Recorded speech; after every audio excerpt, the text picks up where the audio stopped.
the French player apEX, who plays for EnVyUs, and before that Titan, and then the old LDLC team, and then Clan Mystic if you go back far enough, is someone where he is one of the ultimate X Factor players in the game, where you certainly do not know that he's going to turn up every game. He's not going to turn up every game in general, despite how fantastic he's been playing the last sort of 2 months.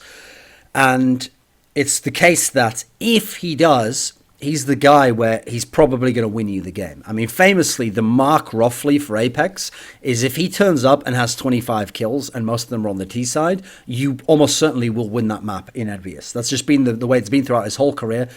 I mean, the period when he was at his best, when he had an entire tournament where he was really dominant, was back in LDLC, the team that was Kaylee and Maniac and Happy. And in this team, and I think it was Uzi was the other one, and in this team, ESL1 Cologne was the peak of this team. It was the height of their run, and actually this is the tournament which, combined with Titan's failures, spurred the first big French shuffle. So at this tournament, LDLC, for my money, should have been in the final. They only lost 2 maps in the entire tournament. Both were to NIP in the semi-final. One of them was a 14-16 on Cobblestone, which was a brand new map at that point in time, and that was a random selection as the third map. And NIP, it just so happened, had some crazy performances on the CT side of that map, and this is another map where Get Right had some key plays, particularly on the last round, when apEX and someone else, I can't remember, maybe Kaylee, went down into the drop room, and Get Right got some crazy kills on them from below. So in a world in which that's not the third map, I think LDLC wins that semi and goes into the final. And if they'd made it to the final, they really might have won this tournament, because they would have been playing Fnatic in the final, and Nuke would not have been a factor there. Nuke was the map they got smashed by NIP on, because Fnatic did not play Nuke at the time. That was their permaban. So I think it's very unlikely it would have gotten left to the last map, since both teams hated it. He had a monster performance at this tournament. I mean, one of the best of all time by any entry-type player. And in terms of an individual major run, one of the best of any player in history. Very, very strong performance over the whole tournament. That was really his chance to be like one of the best players in the world and win a big major tournament, like as a star of the team, not just as a secondary player, as he was in the EnVyUs lineup, obviously that won DreamHack Cluj-Napoca about a year and a bit later. So more recently, Gfinity, he had a fantastic MVP-type performance there. He was a star player again. Now, most of his teams, he hasn't really been a star player. When he was called upon to be a star player in Titan, especially the lineup after Kaylee's ban, he often struggled with that, because since he is an X-Factor player, he's more set to being like your third star. If you have 2 good stars with consistency above him, then when he contributes, he's going to give you insane firepower, going to win the game. But if you put him as a consistent star, he doesn't have that consistency, so he's going to let you down. It's going to be like it was in Titan, where Kenny S is going ham, and sometimes apEX is losing the game or can't get into the game. Now, in terms of, to draw an analogy, I would say apEX, especially because of his entry style, I think he's like Marshawn Lynch, the NFL player, because he's got that style where he's just going to run right through your face. He's going to go to the same spots again and again. You know where he's coming to, and you know where he's going to be, but he's going to force these entries. He's going to brute force his way through. But here's the key thing. He's not just brute force. So Marshall Lynch wasn't just his strength and his ability to stay on his feet, etc. He had some nice feet as well. He could turn, he could get around people, he could put the tiny little shimmy in there that gets you that extra yard, that gives you a chance to not fully get tackled. In the same way, what the key detail that apEX has above many other entry fraggers, I mean, now we've got a lot of aim-heavy entry fraggers, but the traditional entry fragger was always the Freiburg type of guy. It's the guy where either he's just got decent aim, but a very confident mentality and a very strong mentality, who's going to run in there and brute force his way, and either he's just going to bully his way in and attract attention in the knowledge that someone behind him, like with the Freiburg Forest example, is going to kill everyone, or knowing that he's got backup behind him, therefore he can run in, he doesn't know he doesn't have to get the kills. apEX has got the crazy aim for an entry fragger as well, where he can also just dominate while entrying and get the kills and clean up the site, and this way it has an enormous impact on your T side. So the thing about apEX is, for an entry fragger, he has phenomenal first bullets aim, and his spray, he's got a sort of spray where it looks like he's just bursting, because those first few bullets will get the kill initially.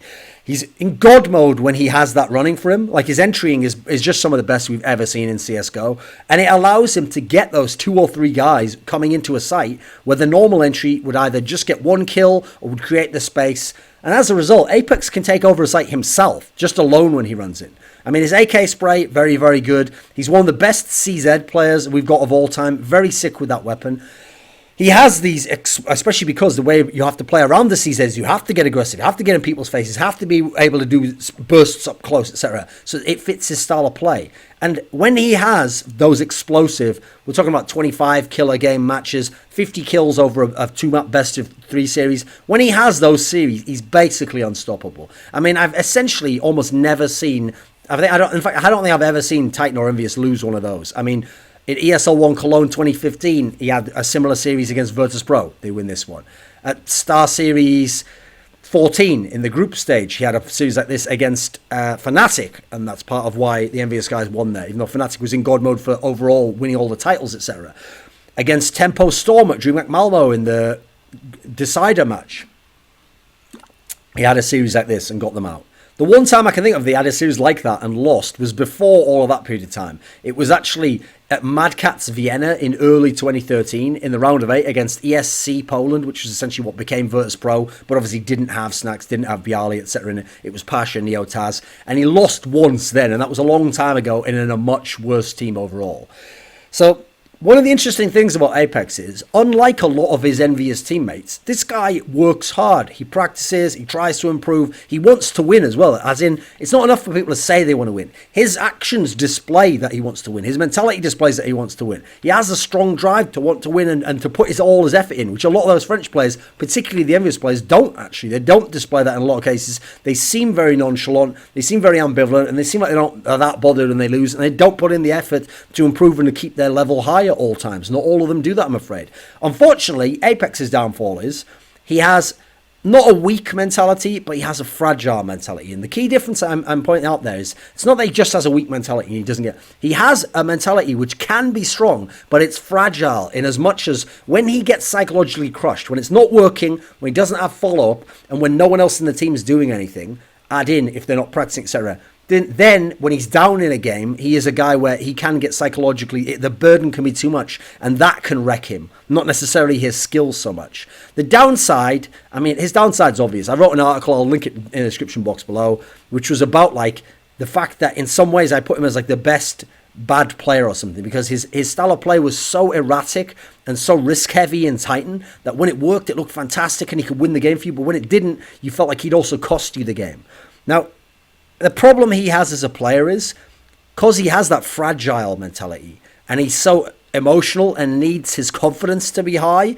That's not just based on his own game. If his own game is flowing, it's going to naturally have that effect. But it means that his teammates need to work around him as well. As in, give him confidence, show that they believe in him, set him up to succeed, work with him, find ways to get him back into games when his aim's not going or when it's initially not just easily working for them.